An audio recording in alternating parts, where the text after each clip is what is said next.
Salve, salve, turma, tudo bem? A gente está aqui com essa lista, né, de pronomes que a gente trabalhou em sala de aula, 5 categorias de pronomes, e aí a gente traz esse vídeo como uma forma de recapitulação, para que todas as pessoas possam voltar aqui, se tiverem dúvidas, se quiserem rever algum ponto, né? Então, o que a gente tem aqui?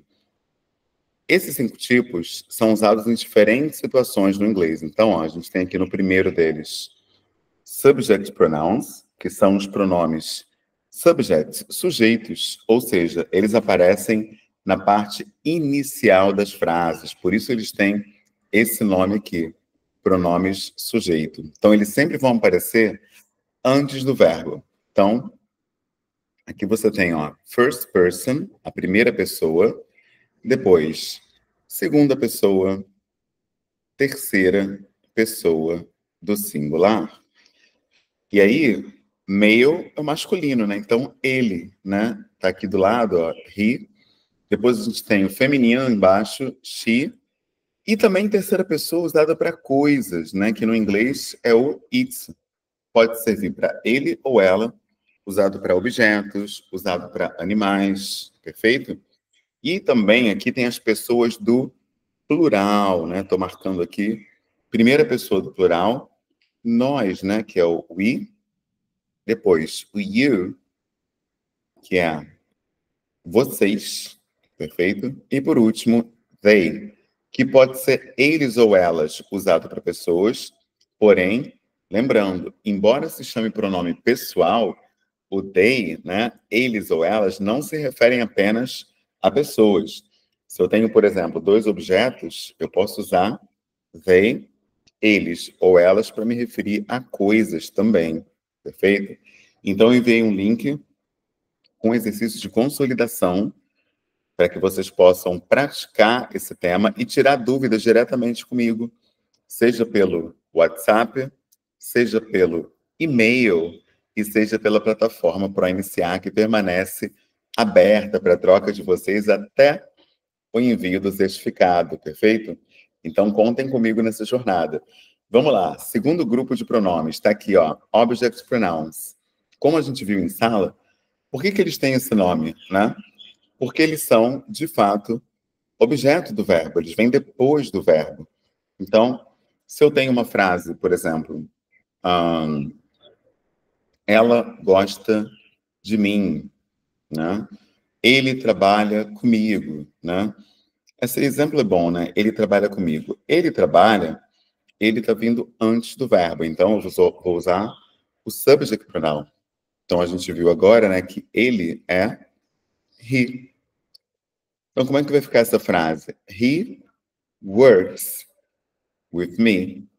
Ele trabalha comigo. He works with me. E por que eu usei me, né? E não usei I? He works with I. Porque a gente viu aqui, né, que o I é o subject pronoun. Enquanto o sujeito, ele vem antes do verbo. Se eu quiser dizer que ele trabalha comigo, esse pronome está vindo depois do verbo trabalhar. Por isso que a gente usa o object pronoun, né? Então, he works with me. Essa vai ser a forma correta. Perfeito?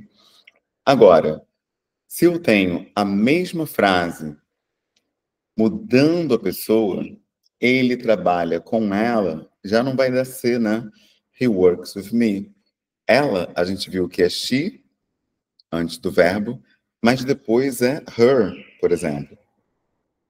A frase já ficaria he works with her, né? Vou até escrever aqui, quando a gente visualiza, né? Fica mais fácil de reter um assunto, né? Então, ó, deixa eu abrir aqui um espacinho. Pronto.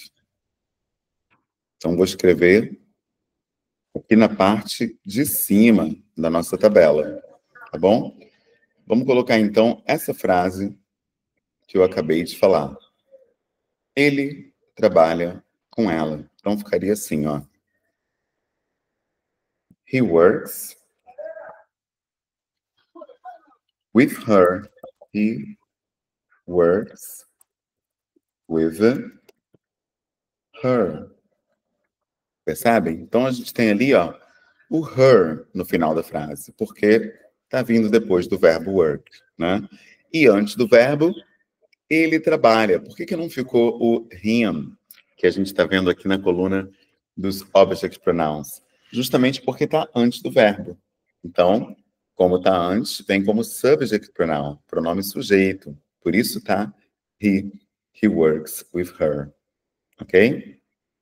Bom, vamos agora para o possessive adjective. Por que tem esse nome? Adjetivos possessivos. Porque esses pronomes, eles alteram sempre um objeto. Eles qualificam um objeto. Ou seja, atribuem ao objeto uma posse. É meu, é dela, é nosso. E esses pronomes, portanto, mudam a qualidade desse objeto. Então, vamos dar um exemplo concreto aqui para a gente ver? Então, ó, vou colocar a frase: meu carro é vermelho. Olha só. A gente tem aqui, ó, my car is red. E aí fica a pergunta, né? Por que é pronome adjetivo? Ele está adjetivando o quê? É só ver aqui, ó. Car. Que carro é esse?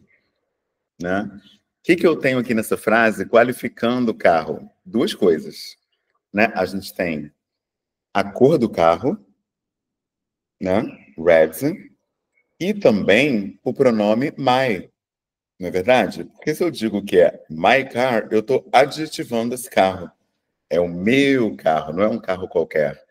Por isso, a gente chama de adjective pronoun, porque ele atua como um adjetivo daquele nome, daquele substantivo que ele acompanha. Perfeito?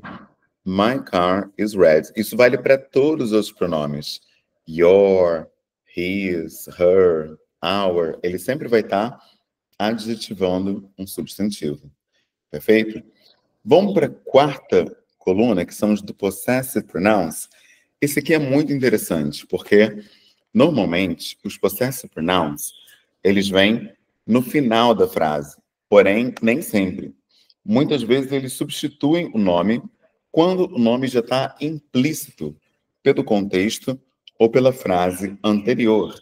Vou colocar um exemplo aqui em cima para a gente visualizar esse assunto. Olha só. Se eu digo a frase anterior que a gente acabou de ver, my car is red. Meu carro é vermelho. Ou seja, eu já tenho um contexto. Se eu quiser falar, por exemplo, o teu é azul. A gente já sabe que o teu o quê? O teu carro, né? Eu falei, my car is red. Meu carro é vermelho. O teu é azul. Se eu já sei que esse teu é o teu carro, eu posso usar o possessive pronoun, porque ele vai substituir esse nome. Como é que eu vou dizer o teu, né? Eu vou dizer yours. Yours is red. Seria o mesmo que dizer your car, né? Is red. Só que eu não preciso substituir novamente, trazendo car e o pronome. Eu posso trazer direto o pronome. Perfeito? Por isso que a segunda frase ficaria yours is blue. O teu é azul. Perfeito? Então eu uso o possessive pronoun, entre outras coisas, para substituir o nome, para substituir o substantivo em outras frases em que aquele substantivo já está implícito pelo contexto. Perfeito? E o outro caso, né? O outro caso é quando vem, como eu disse, no final da frase. Então eu quero dizer, por exemplo, aquele computador é deles, né? Como ficaria essa frase? Eu não posso dizer, por exemplo, that computer is their, né? A gente viu que deles, acabamos de ver lá na terceira coluna, dos possessive adjectives, que deles é there, né?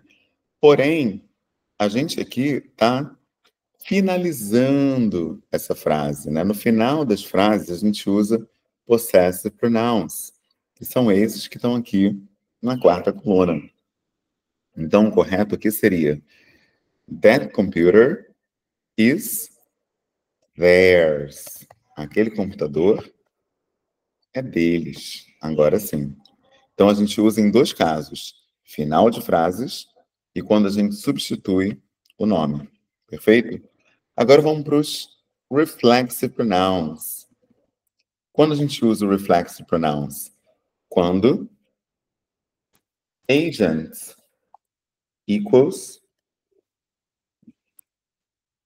objects. O que quer dizer isso? Agents equals objects, né? Quando o agente da ação também sofre a ação, também o objeto da ação. Vamos ver um exemplo? Eu me cortei cozinhando. Quero falar isso, né? Estava lá cozinhando e me cortei. Ou seja, quando eu digo eu me cortei, eu cortei e eu também fui cortado. Por isso se chama pronome reflexivo, reflexive pronoun. Então, o eu, a gente já viu que é o I, mas quando ele vira um reflexive pronoun, a gente usa o myself. Então, como ficaria essa mesma frase, né? I, que fui eu, né, que me cortei. I cut myself cooking. Ou seja, eu me cortei cozinhando. I cut myself cooking. Perfeito? Isso vale para todos os outros. Por exemplo, eu falo, ela fala consigo mesma, né? Ela fala sozinha. Como é que ficaria essa frase, né? Vamos botar aqui em cima. She talks, né? Ela fala, she talks to herself. She talks to herself. Ela fala consigo mesma. Percebe? Então, todos eles vão ter exemplos parecidos. Ela se olha no espelho, ele se expressa bem. Então, sempre que eu tiver uma situação em que a pessoa é o agente e o objeto, eu vou usar um reflexive pronoun. E aí, nos nossos links, temos exercícios para subject pronoun, object pronoun, possessive adjective, possessive pronoun e também reflexive pronoun. Exercício para os 5 aí para vocês praticarem. Quem quiser mais exercício e continuar com dúvida, me manda e-mail, manda mensagem no grupo do WhatsApp, manda mensagem para o meu WhatsApp também, que está aqui na descrição do vídeo no YouTube. Perfeito? Então, essa troca, como eu disse, é para sempre. A gente não está fechado ao curso da UERJ. Como eu prometi, seriam aulas curtas, vídeos curtos, de preferência, menos de 10 minutos por vídeo. Então, a gente se encontra no próximo vídeo de revisão. Até lá. Tamo junto sempre. See you. Goodbye.